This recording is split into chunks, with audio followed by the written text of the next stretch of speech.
Bismillahirrahmanirrahim. Assalamualaikum warahmatullahi wabarakatuh. Okey anak-anak, bertemu lagi kita dalam mata pelajaran Pendidikan Islam tahun 4. Okey, insya-Allah pada hari ini Ustazah akan mengajar kamu tajuk Mari Bersuci. Okey, apa itu najis? Najis ialah semua benda kotor yang menghalang kita daripada untuk sah solat. Benda kotor, semua jenis kotoran tu kita panggil dia sebagai najis yang boleh menghalang kita daripada untuk kita solat. Bila kita solat tak sah. Itu adalah najis. Contohnya darah dan juga tahi.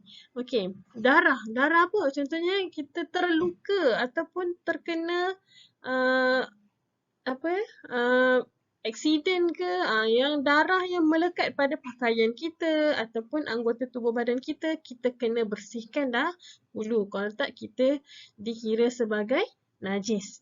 Begitu juga dengan tahi. Kita buang air besar.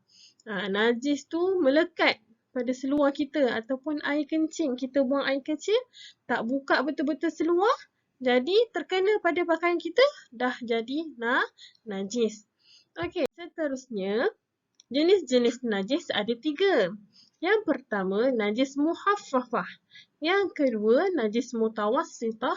Dan yang 3, najis mughallazah. Okey, najis pertama, kita tengok balik sama-sama. Apa itu najis muhaffafah? Yakni air kencing kanak-kanak lelaki yang berumur 2 tahun ke bawah, yang hanya minum susu ibunya sahaja. Okey, baby lelaki saja, bukan baby perempuan. Yang berumur 2 tahun dan ke bawah. Yang atas daripada 2 tahun tak dikira. Ataupun yang hanya minum susu ibu dia sahaja. Tak makan lain, tak minum Nestem, tak minum susu tin, susu kotak dan sebagainya. Hanya susu ibunya sahaja. Air kencing tu dikira sebagai najis muhaffafah, yakni najis yang paling ringan. Okey, seterusnya yang kedua, mutawassitah. Okey, iaitu najis yang selain daripada najis muhaffafah dan mughallazah. Najis mutawassitah ni kita kategorikan sebagai najis sederhana, yang tu berada di pertengahan antara najis yang ringan dengan yang berat. Okey, contohnya apa? Najis mutawassitah ni, air kencing dewasa. Apa lagi? Muntah. Apa lagi? Benanah.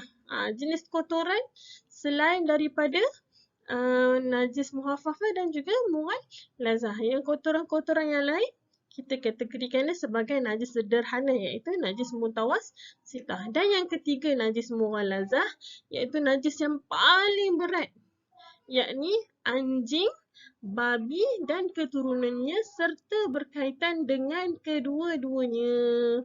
Apa-apa yang berkaitan dengan anjing dan babi, dari segi najis dia ataupun air liur dia ataupun darah dia dan sebagainya, itu adalah kita kategorikan sebagai najis mughallazah yang paling berat. Okey, seterusnya. Okey, mari kita belajar cara membersihkan setiap jenis najis itu tadi. Okey, yang pertama, najis muhaffafah. Macam yang Ustazah ceritakan tadi, najis muhaffafah ni ialah najis air kencing baby lelaki yang berumur 2 tahun ke bawah yang hanya minum susu ibu dia saja. Bila air kencing dia tu terkena pakaian kita ataupun anggota tubuh badan kita, macam mana cara kita nak sucikan dia? Cukup dengan hanya merenjaskan air mutlak ke tempat yang terkena najis. Senang kata, kita basuh. Ambil contohnya air kencing tu terkena tangan. Kita buka paip dan kita basuhkan mana yang terkena air najis tersebut. Macam tu saja. Air mutlak, bukan yang air kotoran ke, air minuman ke, makanan ke, bukan. Guna air mutlak, air paip, air perigi, mata air hujan dan sebagainya. Okey, seterusnya. Yang kedua, najis mutawassitah, yakni Najis yang sederhana, macam mana cara kita nak hilangkan dia adalah menghilangkan najis yang terkena pada badan, pakaian atau juga tempat. Ambil buang. Contohnya tahi cicak. Awak nampak tahi cicak kat situ? Angkat guna tisu, buang. Kemudian kita basuh dengan air mutlak hingga hilang kesan sama ada warna, bau juga rasa. Ataupun apa lagi? Muntah. Adik kamu muntah contohnya ataupun awak sendiri muntah habis kena pakaian. Macam mana? Kita tak boleh terus masukkan baju kita semua di dalam mesin basuh. Tapi kita kena hilangkan dulu najis tersebut. Bila kita tengok dah tak ada, lepas tu basuh dengan air mutlak hingga tak nampak lagi kesan warna. Kalau muntah contohnya, warna merah ada, kuning ada, hijau ada, macam-macam warna ada, putih ada. Tak nampak dah warna tersebut. Bau pun dah tak ada. Kita basuh dah dengan sabun. Dan juga rasa. Biasanya rasa ni tak adalah kita jilat pula. Cukup memadai warna, bau dah tak ada. Boleh kita teruskan dengan maksudnya dah suci lah tu. Okey, seterusnya pula. Najis mughallazah. Najis yang paling berat. Macam mana cara kita nak sucikan dia? Hilangkan najis yang terkena pada badan, pakaian dan juga tempat. Macam najis mutawassitah tu juga. Kita hilangkan dulu, buang dulu kotoran tu. Contohnya, tai anjing terkena kasut kita. Contoh gambar tu, terkena. Jadi kita buang dulu. Guna kain ke ataupun batu ke ataupun apa-apalah yang boleh menghilangkan najis tersebut. Kemudian basuh dengan air tanah satu kali. Contoh, ambil tanah, kita letakkan air, kita kacau-kacau dia jadi air tanah, kemudian kita siram ke tempat yang terkena najis tu tadi. Kemudian diikuti dengan basuh air mutlak sebanyak 6 kali sehingga hilang bau, warna dan juga rasa. Mula kita tadi dah buang najis, kemudian kita cuci dengan air tanah sekali, diikuti dengan 6 kali air mutlak. Kita siram lagi sebanyak 6 kali sampai kita yakin dah tak ada lagi dah. Bau, tak ada warna, tak ada rasa pun tak ada. Kalau kita rasa tak yakin, tak apa, kita tambah lagi. Tak boleh kurang daripada 6. Mesti 6 kali air mutlak. 1 kali air tanah. Okey, mari contohi dan amalkan. Okey, kita diwajibkan, orang Islam ni diwajibkan untuk menjaga kebersihan, kesucian diri kita. Dengan buat macam mana? Contoh, mandi wajib. Bagi yang berhadas besar. Bila perempuan yang didatangi haid, cara kita nak sucikan diri kita dengan bermandi wajib. Yang kedua, dengan bertayamum. Andai kata dalam rumah awak tu tak ada bekalan air, tapi dah masuk waktu solat, kita nak bersihkan diri kita dengan bertayamum. Okey, seterusnya membuang sampah di tempatnya. Okey, biasa kat mana awak buang sampah? Dalam tong sampah. Kalau tak ada tong sampah, nak buat macam mana? Simpan dulu dalam poket, kemudian sampai je kat rumah, buang di tempatnya. Okey, yang seterusnya memakai pakaian bersih dan kemas. Okey, bila kita pakai pakaian kotor, yang dah berbau, kawan pun tak suka nak duduk dekat. Awak busuk, takkan ada orang nak duduk dengan awak kan? Kita kena pakai pakaian bersih dan kemas. Tak semestinya baru, memadai dengan pakaian tu bersih dan juga kemas. Okey, seterusnya membersihkan kawasan sekolah ataupun membersihkan kawasan rumah. Tolong mak ayah awak sapu sampah, buang sampah, apa lagi? Buang kotoran, apa-apa saja. Membersihkan kawasan rumah, bergotong royong, membersihkan kawasan sekolah, gotong royong kat sekolah. Okey, seterusnya memakai kasut. Kenapa kita kena memakai kasut? Tak boleh berkaki ayam saja. Supaya kotoran tak melekat pada kaki. Kaki tu salah satu benda anggota wuduk kita. Jadi kita kena pelihara. Kalau kita tak pakai kasut, kan terpijak paku ke, terpijak najis ayam ke, dah habis luka, berdarah, bernajis kaki kita. Okey, seterusnya beristinja dengan sempurna. Caranya, kalau kita hadas kecil, hadas besar, kita cuci betul-betul.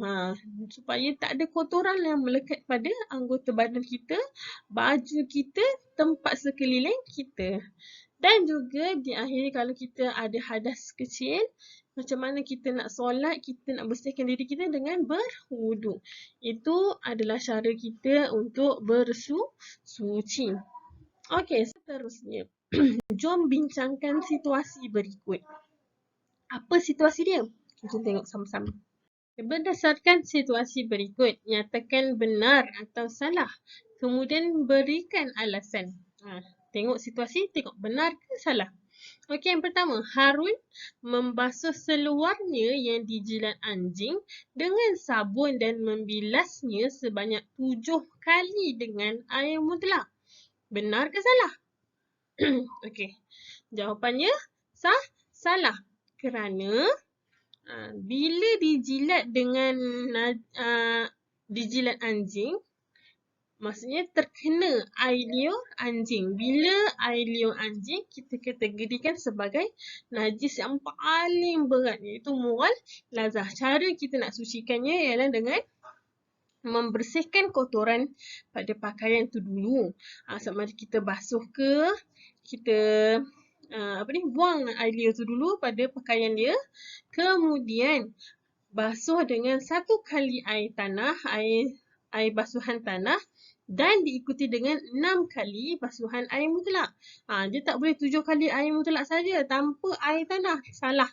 Kena 1 kali air tanah dan 6 kali air mutlak.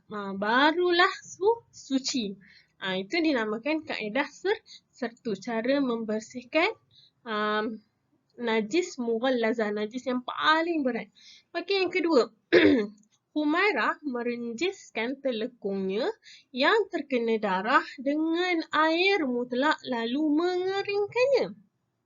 Okey, kita tengok najis apa tu tadi? Darah. Bila darah, kategorinya adalah najis mutawassitah, iaitu najis pertengahan, sederhana. Kita tidak boleh merenjiskan. Tapi kita kena sucikan dia, bersihkan dia dengan menggunakan air mutlak hingga diyakini hilang warna, rasa juga bau. Darah tu kalau kita tahu warna merah. Maksudnya bila telekung tu putih, biasa macam normal kebiasaannya telekung berwarna putih. Sekarang je ada warna coklat, biru, merah, hijau. Tapi bila terkena darah yang berwarna merah, kena pastikan tak ada langsung warna merah ataupun coklat-coklat tu semua. Kena putih bersih seperti warna asal telekung tersebut. Baru dikategorikan sebagai bersih. Cara membersihkan najis mutawassitah tu. Kena bersihkan hingga hilang bauannya, warna dan juga rasa. Okey, yang ketiga pula. Abdul Rahman membasuh pakaian yang terkena air kencing adik perempuannya yang berusia setahun dengan air hingga bersih. Adiknya hanya minum susu ibunya sahaja. Okey, kalau kita tengok kat sini, kategori najis air kencing adik perempuan.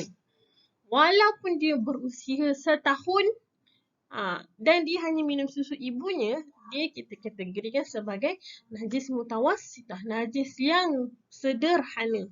Cara membersihkannya dengan membersihkan najis tersebut, buang najis tersebut daripada pakaian, kemudian dibersihkan dengan air mutlak sampai bersih. Walaupun dia tu setahun dan minum susu ibu dia saja, dia tak boleh hanya bersihkan, basuh dengan air macam tu je. Tak boleh. Kita kena buang dulu najis kotoran tersebut. Kemudian baru kita basuh dengan air hingga hilanglah bau hancing, hilanglah warna kuning tersebut dan juga hilanglah rasa dari segi air tersebut. Barulah kita kategorikan sebagai sah dan suci kita punya pakaian tersebut. Okey, berdasarkan tadi ketiga-tiga situasi, maksudnya kena jelas kita kena tahu dulu najis tu najis apa? Bahagiannya mana? Ringan, sederhana ataupun berat. Kalau sederhana, Ustazah ulang sekali lagi, kalau sederhana. Contohnya air kencing lelaki ataupun perempuan yang berusia 2 tahun ke atas yang makan macam-macam. Macam kita, macam mana nak sucikan dia? Dengan buang dulu najis, kemudian cuci dengan air mutlak hingga tiada bau, tiada warna dan tiada rasa. Okey, kalau yang kedua, najis yang paling ringan, muhaffafah. Macam mana nak sucikan dia? Air kencing bayi lelaki 2 tahun ke bawah yang hanya minum susu ibu dia saja. Macam mana? Memadai dengan merenjiskan air mutlak ke tempat kawasan najis ataupun basuh sekali lalu sahaja. Sudah memadai. Tetapi cara kita nak sucikan najis yang muwalazah yang paling berat, buang najis tu dahulu, kemudian jiruskan dengan, basuhkan dengan air tanah 1 kali dan juga air mutlak 6 kali. Macam tu ya cara untuk kita menyucikan anggota, pakaian dan sekeliling kita bila terkena najis. Okey, rasanya semua dah faham. Kalau ada apa-apa soalan, boleh tanya Ustazah semula. Okey. Okey, setakat itu sahaja kelas kita pada hari ini. Sekian, terima kasih. Wabillahi taufiq wal hidayah. Wassalamualaikum warahmatullahi wabarakatuh.